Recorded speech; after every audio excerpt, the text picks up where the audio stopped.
उत्तानपाद राजा, दो पत्नियां हैं उत्तानपाद की।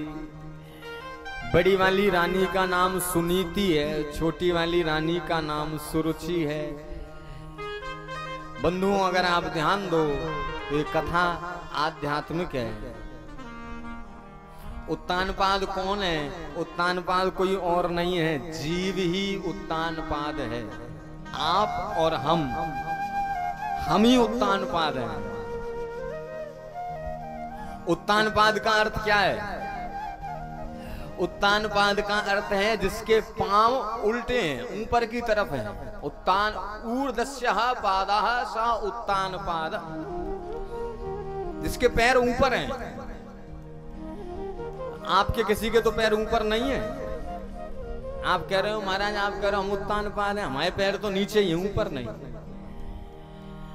आपके पैर ऊपर ही हैं। आध्यात्मिक है कथा। मनुष्य जब गर्भ में रहता है तो गर्भ में बाल रहता है, उल्टा लटका है मनुष्य गर्भ। उसके पैर कहाँ हैं? पैर ऊपर हैं। जीव कौन है? जीव उत्तानपाद है। उसकी दो पत्नियां हैं, प्रत्येक व्यक्ति की दो पत्नियां हैं। एक सुनीति है, एक सुरुचि है। आध्यात्मिक है कथा। हम सबके दो मन हैं, दो मन ही हमारी दो पत्नियां हैं। उदाहरण के तौर पर आप समझो, जैसे किसी के पास अगर धन ज्यादा इकट्ठा हो जाए, पैसे आ जाएं, सोचते हैं क्या करें क्या करें। एक मन कहेगा कि अब पैसे आ गए हैं, ठाकुर जी की कृपा हो गई है, तो चलो भागवत की कथा करा लो। लेकिन दूसरा मन कहेगा कि क्या रखा है भागवत की कथा में, 1-1.5 बीघा जमीन और ले डालो, संपत्ति बनाओ, प्लॉट ले लो भिंड में, मकान बनवा लो भिंड में, क्या रखो भागवतन। दो तरह की बातें हैं। एक जो मन अच्छी नीति की बात कर रहा है वो सुनीति है, और एक मन जो अपनी रुचि की बात कर रहा है वो सुरुचि है। आध्यात्मिक है कथा। सुनीति के ध्रुव है। जब आप सुनीति की तरफ जाओगे, सुंदर नीति की तरफ जाओगे, तो सुंदर नीति की तरफ जाने से आपको ध्रुव प्राप्त होगा। और जब आप सुरुचि की तरफ जाओगे तो सुरुचि के उत्तम है। सुरुचि का फल, मन की रुचि का फल उत्तम हो सकता है, लेकिन ध्रुव नहीं हो सकता। ध्रुव कहते हैं कल्याण को। आध्यात्मिक प्रसंग। साधारण आप तो कथा में ही आओ, आप पता नहीं समझोगे कि नहीं। ध्रुव माता सुनीति का बेटा है। राजा सुनीति से प्रेम नहीं करते, राजा छोटी वाली रानी सुरुचि से प्रेम करते हैं। सुनीति महल के बाहर एक झोपड़ी बना करके रहती है। एक दिन सुनीति का बालक ध्रुव खेलते खेलते राजमहल में आया। राजमहल में देखा मेरे पिताजी राज सिंहासन पर बैठे हैं, पिता की गोद में छोटी वाली रानी का बालक उत्तम बैठा है, ध्रुव का भाई है। ध्रुव ने सोचा अगर मेरा भाई पिता की गोद में बैठ सकता है तो मैं भी पिता की गोद में बैठ सकता हूं। नन्हा सा ध्रुव सिंहासन की ऊंची सीढ़ियों को चढ़ता है, लेकिन सिंहासन ऊंचा है, पहुंच नहीं पा रहा बच्चा। दोनों हाथ उठाकर कह रहा है पिताजी पिताजी मुझे गोद में ले लो। पिताजी स्त्री जित राजा हैं, पिताजी डर रहे हैं छोटी वाली रानी ना देख ले। जिस बात का डर है वही हुआ। छोटी वाली रानी आ गई। उसने देखा ये मेरी सौत का बालक ऊपर चढ़ने का प्रयास कर रहा है, दौड़ के गई, जाकर के ध्रुव का हाथ पकड़ा और ध्रुव का हाथ पकड़कर नीचे ढकेल दिया, फेंक दिया। ध्रुव जी की आयु कुछ 5-6 वर्ष की है। ध्रुव जी रोए नहीं। ध्रुव जी बोले मैया मेरे पिता नहीं है क्या वो? मैया कह रही है तेरे पिता तो हैं, लेकिन जब तक सिंहासन पर हैं तब तक नहीं है। मैया जानती है सिंहासन पर बैठ जाएगा तो राज आधा ना हो जाएगा।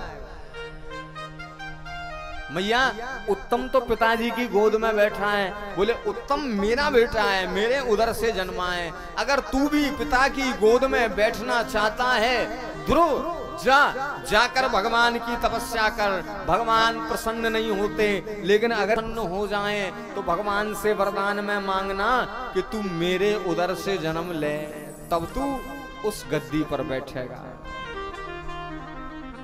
लग गई बालक को बात, रोने लगे ध्रुव जी।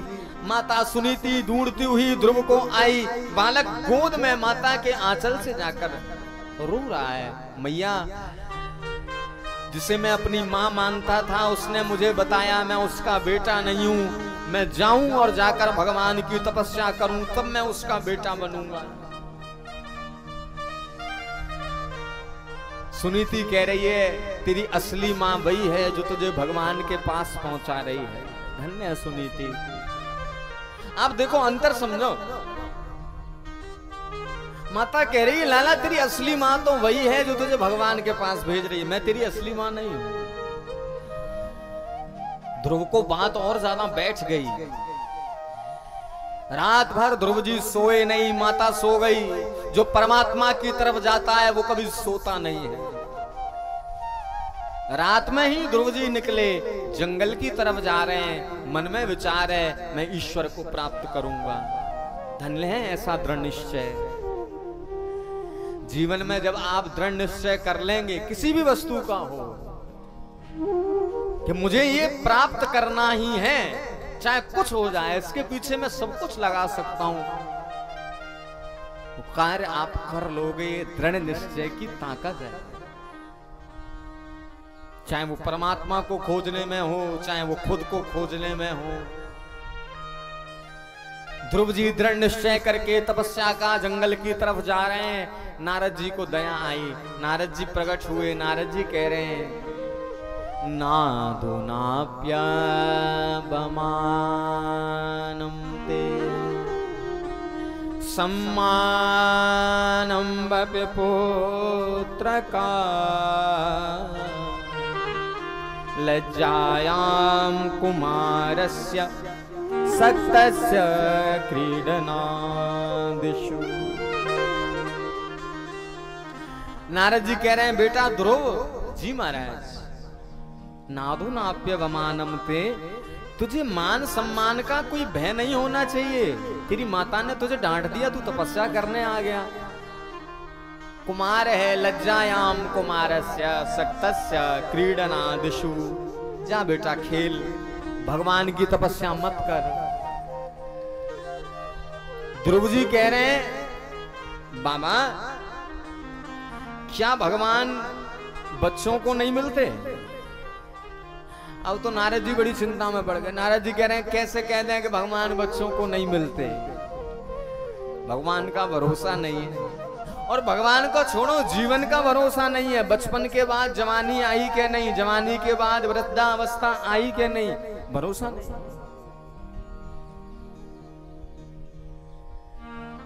नारद जी कह रहे नहीं नहीं ऐसी बात नहीं है कि भगवान बच्चों को नहीं मिलता। मैं तो ये कह रहा हूं कि भगवान बड़ी तपस्या करने के बाद मिलता है। अच्छा, कितनी तपस्या करने के बाद भगवान मिलता है? बोले लाला बड़ी तपस्या करनी पड़ेगी। ध्रुव जी कह रहे हैं कितने वर्ष बाद? नारद जी कह रहे हैं अब संख्या थोड़ी है, कितने वर्ष बाद मिलेंगे भगवान, कोई पता थोड़ा है। नारद जी महाराज ध्रुव जी को समझा रहे हैं बेटा भगवान बड़े समय के बाद मिलते हैं। ध्रुव जी जब माने नहीं, नारद जी ने ध्रुव जी को मंत्र दिया, ओम नमो भगवते वासुदेवाय।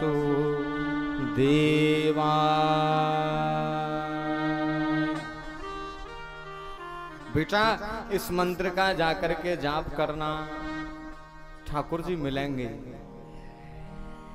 6 वर्ष के ध्रुव जी ने 6 महीने तक बैठ करके तपस्या करी बंधु। 1 महीने तक ध्रुव जी ने केवल कैद के फल खाए। कुछ दिन ध्रुव जी ने सूखी घास खाई, सूखे पत्ते खाए। कुछ दिन केवल जल पिया, कुछ दिन केवल श्वास ली, और जब अंतिम 6वां महीना लगा, ध्रुव जी ने सांस लेना भी बंद कर दी, सांस नहीं ले रहे। ऐसी अद्भुत तपस्या 6 वर्ष के बालक को करता हुआ जब देवताओं ने देखा, देवता घबरा गए। प्रभु, ये बालक बड़ी दिव्य तपस्या कर रहा है, आप जाओ और जाकर के दर्शन दो। ध्रुव जी महाराज जब नारायण की ऐसी अद्भुत तपस्या ध्रुव जी ने करी, भगवान को, ध्रुव को दर्शन देने के लिए आना पड़ा। भगवान ने ध्रुव जी को दर्शन प्रदान करने के लिए अपना हरि अवतार ग्रहण किया। बोलिए हरि भगवान। हरि भगवान बने। ध्रुव जी ने जब आंखें खोली, दिखाई दिया सामने केवल ठाकुर जी दिखाई दे रहे हैं। सुंदर भगवान का मोर मुकुट लहरा रहा है, वैजंती की माला है ठाकुर जी की। ध्रुव जी ने हाथ जोड़े और हाथ जोड़कर भागवत की अद्भुत स्तुति ध्रुव जी कर रहे हैं। एक ही श्लोक गाऊंगा। योऽन्तः प्रविश्य मम वाचमिमां प्रसुप्तां संजीवयत्सखिल शक्तिधरा स्वधाम अन्याश्च हस्तचरण श्रवण त्वगादीन् प्राणान् नमो भगवते पुरुषाय तुभ्यम्। ध्रुव जी कह रहे हैं, प्रभु आपकी कृपा से हस्तः चरणः श्रवणः त्वगादीन्, सब आपकी कृपा से चल रहा है। आप मुझे दर्शन देने आए, आपके चरणों में बारंबार प्रणाम है। ध्रुव जी को ठाकुर जी ने 36,000 वर्ष का राज्य दिया बंधुओं। ध्रुव जी जब वापस आए, पिताजी ने बहुत स्वागत किया, पुत्र भगवान से मिलकर आया है।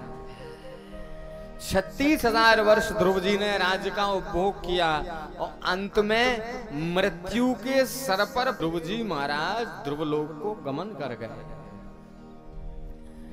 मृत्यु के सर पर आज तक किसी ने पांव नहीं रखा, लेकिन मृत्यु जब ध्रुव को लेने आई, मृत्यु ने कहा ध्रुव जी चलो।